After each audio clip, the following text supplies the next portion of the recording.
presentation today on Joe Hill. Right. On the last day of Joe Hill's life, he woke around 5 a.m. He looked about his jail cell and promptly began ripping up his bed sheets and tying the strips between the bars so that the door could not be opened. He then barricaded himself in by putting his bed against the door. The guards tried to remove the barrier, and he attacked them with the sharp end of a broken broomstick he had been given the night before to clean his cell. The guards responded in kind by breaking more broomsticks and stabbing back at him. He managed to wrestle one of the guards' sticks away from them, and so arm himself with 2 weapons. Joe managed to draw blood from the 2 guards before the sheriff arrived. The sheriff said, "Joe, this is all nonsense." "What do you mean?" asked Joe. "You profess to die like a man," the sheriff answered. "Well," Joe said, "I'm through, but you can't blame a man for fighting for his life." Joe was escorted into the prison yard and sat on a chair 20 feet in front of the firing squad, concealed behind a canvas drape. A doctor located the exact location of Joe's heart with a stethoscope, then pinned a paper heart over it. He was strapped to the chair and the guards stepped away. Joe yelled, "I'm going now, boys. Goodbye," expecting to hear a response from the comrades he had invited to be there at his execution. Unbeknownst to Joe, the warden had not allowed them onto prison grounds. There was no response. He shouted again, "Goodbye, boys." The deputy in charge of the firing squad began the sequence of commands. "Ready, aim, fire." "Go on and fire," Joe yelled before the deputy could finish. He cracked a smile. The firing squad followed Joe's command, and the report of 5 rifle shots filled the prison yard. The smile faded from Joe's lips. He jerked spasmodically in his straps, and then hung limp.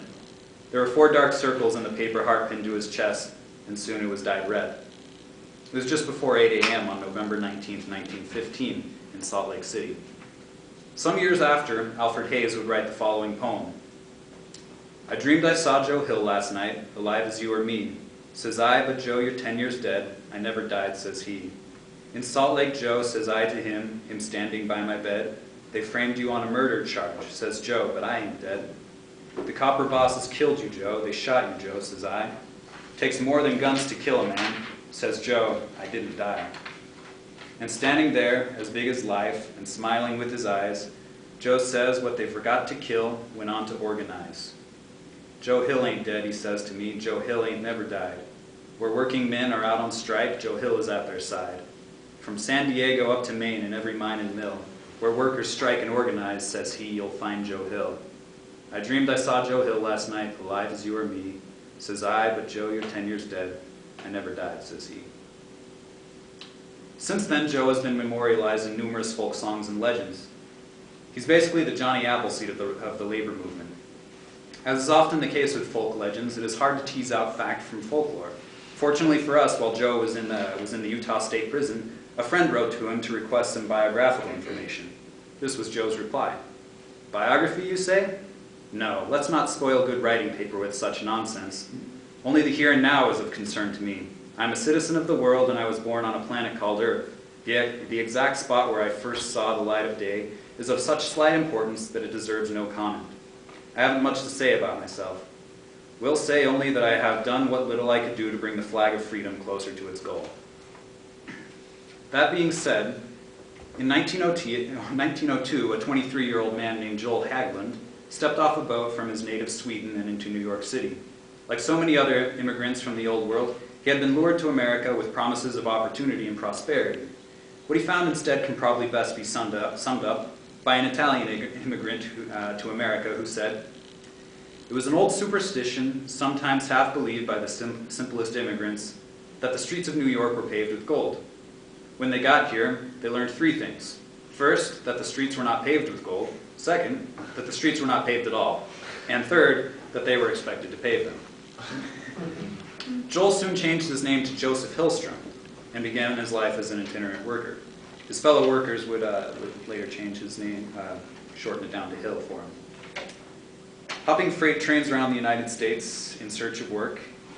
In 1905, he wrote home with a Christmas card postmarked in Cleveland, Ohio. Joel had been raised in a devoutly religious and apolitical family, but his love for music was fostered from a very young age. He would later become a prolific songwriter. His experience as an itinerant worker, known pejoratively as a hobo, informed many of his song lyrics. notably in his song, The Tramp. And this is the lyrics of that song. If you all will shut your trap, I will tell you about a chap that was broke up and a gun up against it too for fair. He was not the kind of shirk, he was looking hard for work, but he heard the same old story everywhere. Tramp, tramp, tramp, keep on a trampin', nothing doing here for you. If I catch you round again, you will wear the ball and chain, so just keep on trampin', that's the best thing you can do. He walked up and down the street till the shoes fell off his feet. In a house he spied a lady cooking stew, and he said, how do you do? May I chop some wood for you? What the lady told him made him feel so blue. She said, tramp, tramp, tramp, keep on a trampin', nothing doing here for you. If I catch you round again, you will wear the ball and chain, so just keep on trampin', that's the best thing you can do. Across the street a sign he read, work for Jesus, so it said, and he said, here's my chance, I'll surely try. He kneeled upon the floor till his knees got rather sore, but at eating time he heard the preacher cry, tramp, tramp, tramp, keep on a trampin', nothing doing here for you. If I catch you round again, you will wear the ball and chain, so just keep on tramping, that's the best thing you can do. Finally came that happy day when his life did pass away. He was sure he'd go to heaven when he died. When he reached the pearly gate, Santa Peter, mean old skate, slammed the gate right in his face and loudly cried, tramp, tramp, tramp, keep on a trampin', nothing doing here for you. If I catch you round again, you will wear the ball and chain, so just keep on tramping, that's the best thing you can do. So in despair he went to hell with the devil for to dwell, for the reason he'd no other place to go. And he said, I'm full of sin, so for Christ's sake let me in. But the devil said, oh beat it, you're a beau. In 1906, Joe was in San Francisco and experienced one of the greatest natural disasters in the history of the United States, when a 7.9 earthquake struck the Bay Area and resulted in a fire, all of which cost about 3,000 lives. Joe wrote to his hometown newspaper with his experience of the event.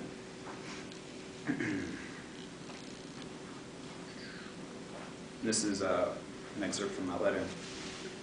I saw many moving and heart-rending scenes. Half-naked women carrying small children were driven from their homes. Some refused to leave their homes and were seized and bound to keep them from going back into the flames.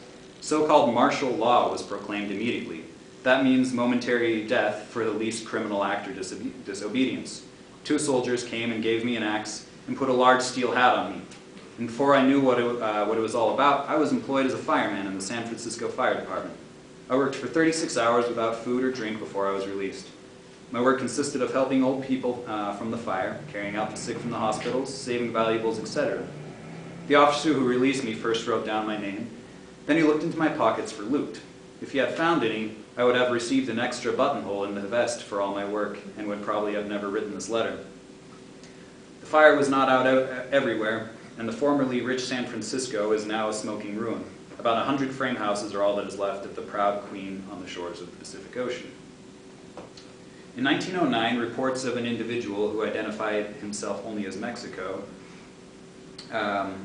claimed that Joe was instrumental in organizing a sabotage campaign against a motor shop.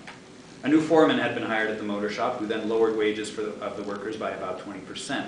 The workers protested and threatened to strike, but the foreman responded by bringing in hired strikebreakers. Reportedly, Joe had heard about their situation and stepped in to help them organize and covertly sabotage the machines. The campaign succeeded in bringing production to a halt and forcing the bosses to negotiate with the workers. In 1910, in San Pedro, California, Joe joined the Industrial Workers of the World. Now, for those of you who aren't familiar with the IWW, they were a radical labor union who sought to bring all workers together under one trade union in order to overthrow capitalism. Members of the IWW are referred to as Wobblies. They were a radical alternative to the American Federation of Labor. The 1905 preamble to the IWW Constitution reads, "The working class and the employing class have nothing in common. There can be no peace so long as hunger and want are found among millions of working people, and the few who make up the employing class have all the good things in life. Between these two classes, a struggle must go on until the workers of the world organize as a class, take possession of the earth and the machinery of production, and abolish the wage system. We find that the centering of management of industries into fewer and fewer hands makes the trade unions unable to cope with the ever-growing power of the employing class. The trade unions foster a state of affairs which allows one set of workers to be pitted against another set of workers in the same industry, thereby helping defeat one another in wage wars. Moreover, the trade unions aid in the employing class to mislead the workers into the belief that the working class have interests in common with their employers.